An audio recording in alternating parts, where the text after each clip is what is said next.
Ethan Hawke. Some people say he's underrated. Some people say that he hasn't really had any good movies. I've seen some of his movies, Explorers, and also Training Day, where he portrays the good-hearted, kind of naive to the job type of person, which also features Snoop Dogg in a wheelchair. Never get over that. But then he was also in Black Phone and Black Phone 2. 5 stars and Nerdist. True evil transcends death, and the Black Phone rings again as the Grabber torments Finn, the teen who killed him, from beyond the grave by menacing his sister Gwen, haunted by horrific visions. The teen set out to stop their psychological torture, only to discover a disturbing secret as they confront a killer who has grown more powerful in death. You got that one right. Holy crap. As I'm watching this, I'm thinking, okay, so the first one felt like, it's obviously a 1980s PG-13 movie that was made today. That's the best way to describe it. And it was good. It was pretty good. I like that. And, it was I like the concept of, the kids that had that happen to them contacting through a phone. Here, the stakes are raised. And I can definitely say, this one is better than the first. I am very happy I watched this. My coworker who recommended it. Freaking fantastic. Just the fact that they take it out to the frozen tundra of a alpine lake camp, which is obviously reminiscent of Friday the 13th, except instead of counselors, they are counselors in training, CIT, so I found that to be kind of funny. And we get to see what feels like what a sequel should be.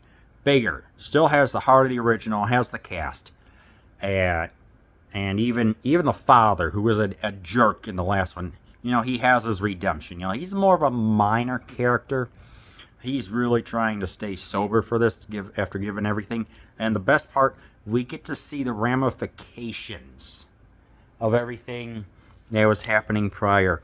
That I like, rather than just him get over it. We actually see him he's working, he's progressing, because obviously when he was captured in the beginning, that's going to do some freaking damage to you.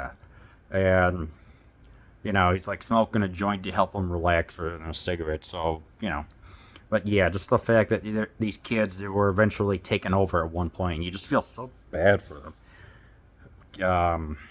What makes this movie work is the medium takes. Not long takes, but medium takes. They last upwards of 15, 20 seconds. I consider a long take to be 30 seconds. So obviously, when they're calling for him, when he's in a phone booth, you get to see all three of them around. At the meantime, you feel the isolation, because this is supposedly, they said it's a deader than disco phone booth. At the same time, it's still ringing and activating. And we even get to see Ethan inside the mask right there. Just the lines that he's speaking when it was done in post-production, when he overdoses himself. I'm just thinking, this is some intense stuff right here. So as I'm looking at it, you feel the isolation. They nail it down so well. The snow, obviously, is the biggest factor, because they're stranded out in the middle of BF nowhere, but F word nowhere.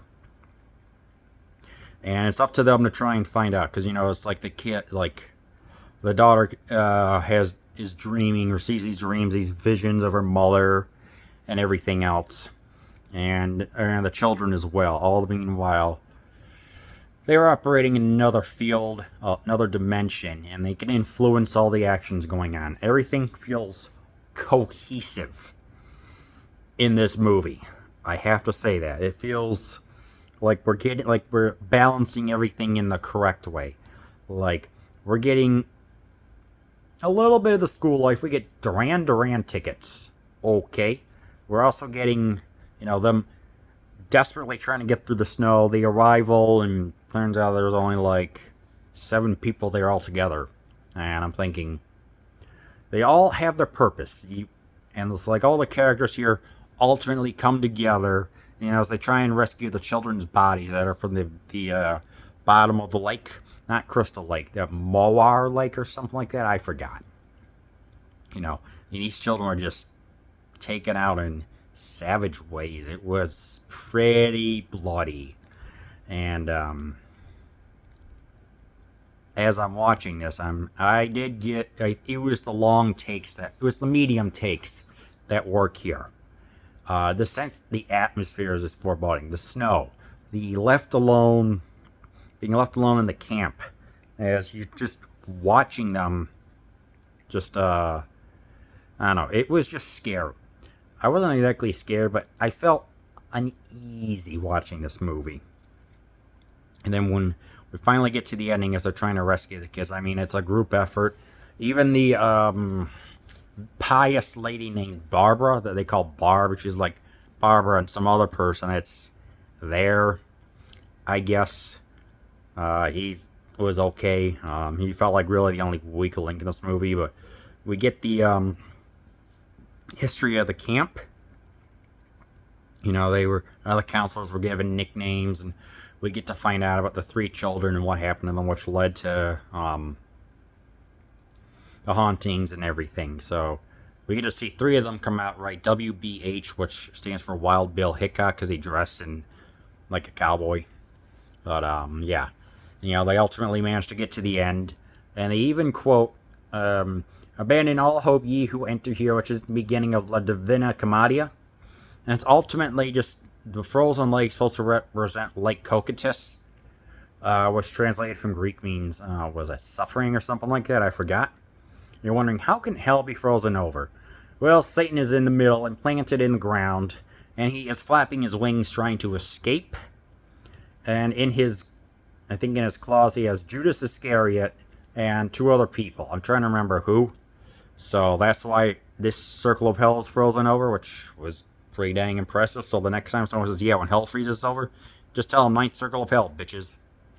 So yeah, that felt like a good, unexpected reference, and along with Friday the 13th, I think this movie has its own identity. 2 hours long, though. You may not like how it drags out for a little too long in some of the Christian discussions, which, say what you will about that, and one of the other characters is just there, but you know, despite all that, Ethan, like all the actors and actresses, the kids do a great job. Ethan Hawke is freaking great. Watch Black Phone 2.